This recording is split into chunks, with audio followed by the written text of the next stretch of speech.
scholars. 1080. 1080. 1080 scholars. How many books do you have home? Not the knowledge in your head, only the books you have home. How many books do you have home? How many scholars do you know are upon this manhaj? That's a puzzle. That's a fairy tale puzzle. We need a magical formula. No, we need to get back right. So Imam Al-Bukhari had 1080. That's what he recorded from. Ibn Hajar al-Asqalani wrote in Bukhari's teachers are divided into 5 groups. There are 5 groups. His teachers can be divided into 5 groups. The people he took knowledge from. So he says the first category, Fath al-Bari, by the way, is Imam al-Bukhari, his book is like maybe something like this. But then Fath al-Bari is an explanation of this book. So it goes like this. In other words then, Imam Hajar al-Asqalani, for every hadith he made some commentaries like notes for the people to benefit. So the book became a bit bigger. Yes? In fact, there's 80 something books. Before we don't get time, wallahi, there's so much things to speak about Imam al-Bukhari's life. In fact, there's 82 books that was written on Imam al-Bukhari book. 82 books only explaining the different aspect of this book. How many of us has Imam al-Bukhari's book in our homes? When you speak of the books of Imam al-Bukhari, is something strange for many people. So the first group, let's go back to his teachers. His teachers, we said, can be divided into 5 groups. And this kalam is mentioned by Ibn Hajar. So he says the first category are those scholars who narrated from the tabi'een. Wow! Can you imagine who are the tabi'un? Those generation that saw the companions of Rasulullah sallallahu alaihi wasallam. That generation that saw the companions of Rasulullah. This generation that lived with Rasulullah. These companions of Rasulullah, the second generation are known as the tabi'un. Those who narrated the message directly from these companions. His teachers from those group, from the tabi'un. And then the second group are the scholars of those of the same generation as the first category, but do not have the fortune of receiving hadith from trustworthy people. So even though there were people that they took the knowledge from the tabi'un, but some of them was a bit, it's not right. And the third category was the third group was the intermediate. These scholars did not meet any of the followers, but they received hadith from the leading scholars of the generation immediately following that of the followers. So the leading scholars from the tabi'un, these scholars who were leaders from among them. And then the fourth category is really Al-Bukhari's colleagues, the ones he sat with in the same classroom. Students take from other students. In England here, they wanted to reduce the 4 and 5 year programs to 2 years.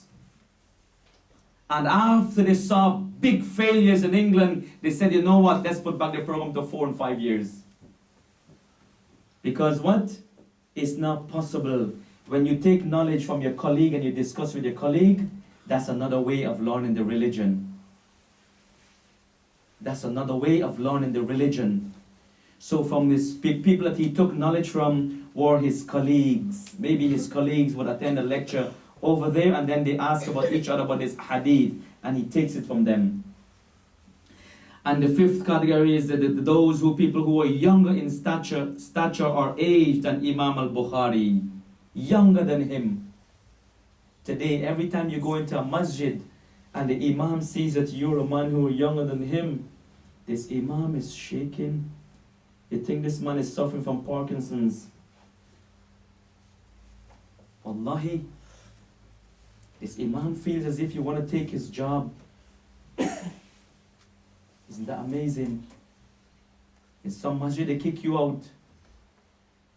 Tell him no, khatam. Finito. Khatam ho gaya. What's the meaning of khatam ho gaya? Finish. Khatam. Tell him it's khatam. Go tell him it's khatam. Finish. No more bayan in this masjid. Isn't that amazing? I didn't go to the masjid to take your position, Habibi. I only came to give you some bayan. This man is suffering as he's suffering from Parkinson's. And every single masjid, I even said it in this masjid here when I came first time. I came here, I'm not here to take anyone's position. Wallahi, as every masjid I go, every cent I go, I say it first so the Imam doesn't go suffering. It's no good kalam, wallah. So the groups of Imam Al-Bukhari, he took from the people, it's amazing, 5 different groups. From the tabi'un, from those who were not really famous, a bit thinking about them, so he would discard the hadith. From those who were leaders, from those who were his own colleagues, and for those who were what? Younger than him.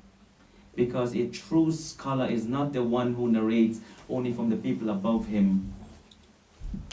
A true scholar is one who narrates from everyone above him and his peers and those below him. I'll give you one example of how this knowledge was not known to every single one, and you probably knew this hadith before. Abu Bakr, Umar ibn al-Khattab, he wanted to enter Sham. And then he heard in Sham there's a plague, there's an epidemic. Umar ibn al-Khattab says to the Muhajirun, Ayyuhal Muhajirun, come forward, tell me about the plague and Rasulullah. Tell me what did he say? Sallallahu alayhi wa sallam. Muhajirun says, we do not know any kalam on plague. He says to the Ansar, Ayyuhal Ansar, come forward, tell me about the affairs of plague. The Ansar says, of course we know nothing of the kalam of plague. He says, those who are not from the Muhajirun, the Ansar, come forward here, tell me what's the kalam of Rasulullah sallallahu alayhi wa sallam. They said, we know no kalam. Muhajirun, Ansar, and the rest of the people. Umar ibn al-Khattab says, Ayyuhan nas, we are going back. We're not going to enter the city. The people said, Ya Umar, atafirru min qadarillah? Are you running away from the qadar of Allah? He says, yeah, I'm running away from the qadar of Allah to the qadar of Allah. What a beautiful statement. So while they're going away now, Abdurrahman ibn Auf came and he says, yo, what's happening? Where you guys going? So they informed him what took place. Abdurrahman ibn Auf, he says, Ya Amir al-Mu'mineen, O Amir al-Mu'mineen, Inni sami'tu, I heard a kalam from Rasulullah sallallahu alayhi wa sallam. The Prophet sallallahu alayhi wa sallam says, إِذَا سَمِعْتُمْ بِأَرْضٍ فِيهِ بَلَا فَلَا تَدْخُلُوا عَلَيْهَا وَإِذَا كُنْتُمْ فِيهِمْ فَلَا تَخْرُجُوا مِنْهَا. Whenever you're in a land that is full of plague, there's an epidemic, and you're in this land, you should not go out and destroy the other people. And when you're outside the land, you should not go in the land. Abdurrahman ibn Auf knew this kalam. Wallahi, I could give you maybe 40 examples like this. But then you say, oh Imam, please get back to Imam Al-Bukhari. So let's go back before you tell me. So the knowledge, wallahi, the knowledge is not upon one people. Imam Al-Bukhari used to take from those above him, from the higher generation, and from the leading scholars, and from everyone, and then his peers, and then those below him. You never know who has the kalam. At age 11, he made a refutation on his scholar, and his scholar went back to the script, and he saw that what? Of course, you were right, lad. He was amazed. So those who took the knowledge, those who learned from Imam Al-Bukhari, some of his students, some of Imam Al-Bukhari's students are Imam At-Tirmidhi. Imam At-Tirmidhi, who wrote the famous book Sunnah At-Tirmidhi. Imam Al-Nasa'i, who wrote the book Sunnah Al-Nasa'i. Imam Muslim ibn Hajjaj, who wrote the book Saheeh Muslim. Muslim ibn Hajjaj. And Ibn Khuzaymah, who wrote his book Saheeh ibn Khuzaymah. as well as Abu